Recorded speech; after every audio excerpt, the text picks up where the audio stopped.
नमस्कार। देवघर के जितने साथी हैं जो जो चौकीदार का तैयारी करना चाहते हैं उनके लिए आज वीडियो है। तो देखिए, बहुत कोई पूछ रहे थे, बहुत भाई लोग पूछ रहे थे, बहुत सिस्टर लोग पूछ रही थी कि भैया फॉर्म में डॉक्यूमेंट्स क्या क्या लगेगा, क्या उसमें बर्थ सर्टिफिकेट भी लगेगा क्या। तो देखिए, जिनका पहले से बर्थ सर्टिफिकेट बना है उनको कोई दिक्कत नहीं है, और जिनका नहीं बना है वो उनका कोनो ज़रूरी नहीं है कि आपका बर्थ सर्टिफिकेट लगेगा ही लगेगा। ठीक है, तो इस पर आप लोग फुल्ली मतलब ये हो जाइए कि कोई ज़रूरी नहीं है। वो बर्थ सर्टिफिकेट जो है आप लोगों का डेट ऑफ बर्थ, मैट्रिक का मार्कशीट या एडमिट कार्ड या मूल प्रमाण पत्र में जो है वही मान्य रखा जाता है। तो इस पर आप लोग क्लियर हो जाइए, एकदम क्लियर, कहीं मन में डाउट नहीं होना चाहिए कि मेरा बर्थ सर्टिफिकेट नहीं है। ठीक है, एक चीज़ क्लियर हो गया। दूसरा था कि भैया हम लोग चौकीदार का फॉर्म भर रहे हैं तो डॉक्यूमेंट्स क्या क्या लगेगा। क्या हम लोग हायर एजुकेशन दे सकते हैं, या फिर कोई एमए किए हैं तो कोई बीए किए हैं तो कोई इंटर, कोई मैट्रिक। तो इस तरह का बोल रहे थे कि भैया हम सब पेपर लगा सकते हैं या लगाने से क्या होगा। तो देखिए, ये जो है चौकीदार, ये मैट्रिक लेवल का जॉब है, मैट्रिक लेवल का। तो इसमें मैट्रिक लेवल का ही डॉक्यूमेंट्स देने से अच्छा रहेगा। तो एजुकेशन क्वालिफिकेशन जो है आप लोगों का, शैक्षिक अर्हता रखने के लिए आप लोगों का मैट्रिक का मार्कशीट डाल सकते हैं, और मैट्रिक के मार्कशीट के साथ मैट्रिक का एडमिट कार्ड डाल सकते हैं, और मूल प्रमाण पत्र हो तो उनका भी जीरोक्स डाल सकते हैं। उसके बाद आप अस्थाई निवासी होने के लिए स्थानीय निवासी प्रमाण पत्र डाल सकते हैं, और डाल सकते नहीं, ये डालना ज़रूरी है, और जाति डालना है। उसके बाद अपना आधार लगा दीजिए, और एक डीडी बनता है जो सरकार को देना पड़ता है कि 100 रुपया 50 रुपया जो भी है उनका जो बनता है कि नहीं इतना फी लगेगा, तो वो डीडी के माध्यम से जाएंगे और वही जो है आप लोगों का वैलिड होगा। तो इस पर हम चर्चा कर देते हैं। तो आप लोग इस पर जान गए होंगे। और है एक चीज़ कि 4 पासपोर्ट साइज फ़ोटो लगेगा।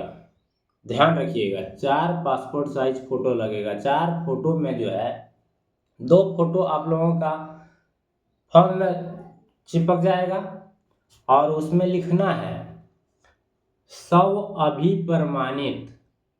जो हिंदी में लिखेंगे स्व अभिप्रमाणित लिख करके, और नीचे अपना दस्तखत करना है, सिग्नेचर करना है। ठीक है, नाम लिखना है। अब रही बात कि कोई कोई करता है कि लिखते लिखते इस तरह, मतलब लिखते लिखते फेस पर लिख देता है। इस तरह नहीं लिखना चाहिए।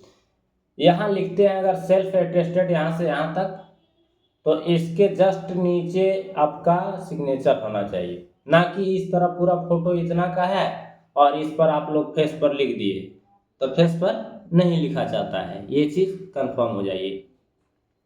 और चौकीदार जो है अभी 5 दिन फॉर्म भरने का तिथि बचा हुआ है। तो जो जो भाई नहीं डाले हैं, जो जो साथी नहीं डाले हैं, देवघर से डाल सकते हैं। और क्वेरीज आ रहा था कि भैया किसके नाम से हम लोग डीडी बनवाएंगे। और कोई कोई भाई लोग बोल रहे थे कि मेरे पापा के नाम से अकाउंट है, मेरे पापा के नाम से खाता है, तो सर मेरे नाम से निर्गत नहीं किया जा रहा है डीडी, क्या हम अपने पापा के नाम से डीडी वाला लगा सकते हैं। तो कदापि नहीं, ऐसा नहीं हो सकता है कि आप अपने पापा के नाम का डीडी जो है 100 रुपया चालान कटा करके आप अपने कैंडिडेट हैं और आप फॉर्म फिलअप करिएगा। वैसा नहीं हो सकता है। जो अभ्यर्थी हैं उन्हीं के नाम से डीडी बनना चाहिए, और हर एक बैंक में डीडी बनता है। भले कुछ बैंक में कुछ समय ले लेता है, कुछ बैंक में जल्दी बना के दे देता है। अब रही बात जिनको जिनको प्रॉब्लम है, जिनका डीडी नहीं बन रहा है, तो वो कृपया देवघर यूको बैंक जो महिला थाना के सामने में है, तो उसमें जाकर के कैश जमा करके आप डीडी बनवा सकते हैं और वो मान्य है। ऐसा नहीं कि मेरा खाता जिस बैंक में नहीं है हम वहाँ से डीडी ले लिए तो मेरा मान्य नहीं होगा। नहीं, वो चीज़ मान्य है, वो चीज़ वैलिड है और आप खाता सरकार को नहीं दिखा रहे हैं, आप उनको 100 रुपया पे कर रहे हैं, दे रहे हैं, तो डीडी के माध्यम से लेना है। तो डीडी जो है आप कहीं से भी अपने नाम से निर्गत करा करके उनको दे सकते हैं, या फिर कास्ट के अनुसार जो डीडी कोई किसी का 100 रुपया है और किसी का 50 रुपया है, तो SC और ST ध्यान रखिएगा, SC और ST को 50 रुपया लगना है और OBC जनरल EWS को 100 रुपया लगना है। तो इतने का डीडी आप लोगों का बनेगा। एक्स्ट्रा चार्ज जो है वो डीडी में शामिल नहीं किया जाएगा। आप लोग लिख करके फॉर्म में दे सकते हैं, बस उधर से डीडी जो आएगा उतने का लेना है। ठीक है, इस चीज़ पर आप लोग क्लियर हो गए होंगे।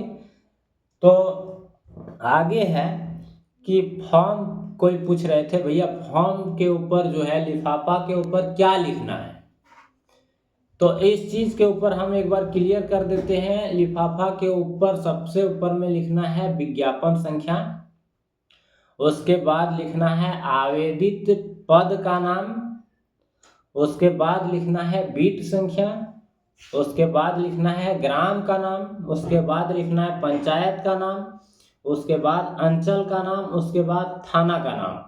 इतना ऊपर में ऐसे करके लिख देना है। अब रही बायां साइड जो होता है वो तो अपना नाम और पता होता है, और दायां तरफ जो होगा उसमें आप लोगों को लिखना है कार्यकारी प्रभारी पदाधिकारी जिला शाखा, जिला सामान्य शाखा समाहरणालय भवन court road Deoghar. Pin number डालना है 814112। हम लोग जिसको फॉर्म भेज रहे हैं, ये चीज़ आप लोगों का क्लियर हो गया होगा। और बाएं तरफ जो है अपना पिन नंबर, उसके नीचे अपना मोबाइल नंबर लिखना अनिवार्य है।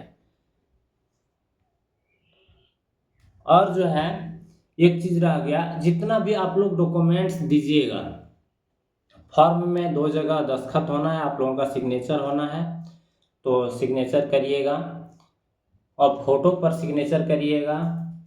और उसके बाद मैट्रिक का अंक पत्र, मैट्रिक का एडमिट कार्ड यानी प्रवेश पत्र, मैट्रिक का मूल प्रमाण पत्र, जाति, आवासीय और आपका आधार, इसमें सब अभिप्रमाणित, हिंदी में अगर आप लोग दस्तखत करते हैं तो याद रखिएगा सब अभिप्रमाणित लिखना है।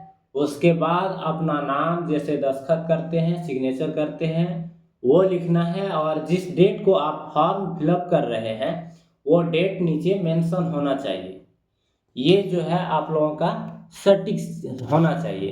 तो उसमें होता है कि ना आपका जो है सब चीज़ सही है, और सब अभिप्रमाणित का मतलब ये हुआ कि आप अपने फॉर्म को खुद से प्रमाणित कर रहे हैं कि आप सत्य हैं, आप में कोई त्रुटि नहीं है, इसीलिए तो ये चीज़ अनिवार्य किया गया है, आप लोग फॉर्म में देख सकते हैं। ठीक है। और एक चीज़ है कि किसी भी परिस्थिति में जो है आप लोगों का फॉर्म हाथों हाथ स्वीकृत नहीं होगा, हाथों हाथ जमा नहीं होगा। आप लोग जाइए प्रधान डाकघर, वहाँ से 22 या 24 रुपये के आसपास, कंफर्म नहीं है लेकिन इतने लगता है, 22 या 23 रुपये जो है आप लोगों का लगेगा स्पीड पोस्ट का। तो स्पीड पोस्ट प्रधान डाकघर से तुरंत हो जाएगा और एक दिन वैलिड, मतलब एक दिन में ही पहुंचना है, और सुबह अगर आप लोग जमा करते हैं तो शाम तक आप लोगों का मैसेज आ जाएगा। किसी कारणवश अगर यदि शाम तक मैसेज नहीं आता है कि आपका फॉर्म एक्सेप्ट हुआ या नहीं हुआ, पहुंचा या नहीं हुआ, तो अगले सुबह जो है दैनिक कार्यालय समय जो होता है उसमें आप लोगों का पहुंच जाएगा। तो इस पर आप लोग क्लियर हो गए होंगे। और किसी भाई को अन्य क्वेरीज है तो हमसे पूछ सकते हैं। मेरा मोबाइल नंबर फ़िलहाल अभी अपडेट है, एनी टाइम अपडेट ही है। अभी जब तक फॉर्म फिलअप नहीं होता है तब तक आप लोग फ़ोन करके या मैसेज करके समय के अनुसार पूछ सकते हैं। अब कोई भाई है कि रात में 10 बजे फ़ोन कर देते हैं या मैसेज करते हैं, तो ऐसा नहीं करना चाहिए। हम लोग भी अपना दिनचर्या समय के अनुसार चलते हैं।